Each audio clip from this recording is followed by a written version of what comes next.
من خجالت میکشم پیامشون رو بفرستم.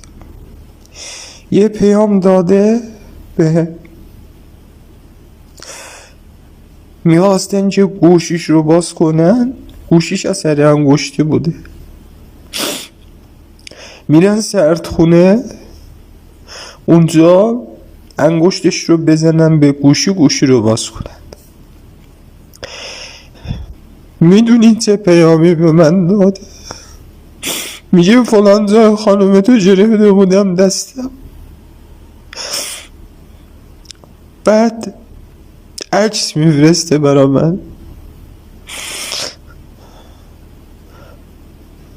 من با این غم چطور کنار بیام؟ من با این ببینید شکنجه روحی که من الان دارم میشم، از اون شکنجه هایی که تو زندان شدم، دندم شکست، کلیم آسیب دید، به خدا اونها خیلی خوبه.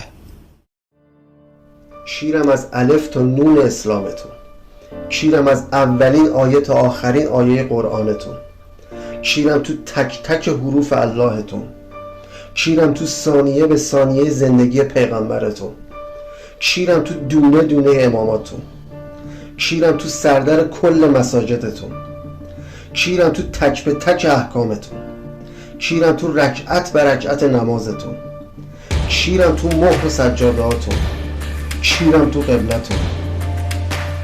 یک خاری ازتون بگاهیم کسکشا که تو تاریخ اسلام کیریتون بنویسن. اون روز دور نیست، حروم زاده ها.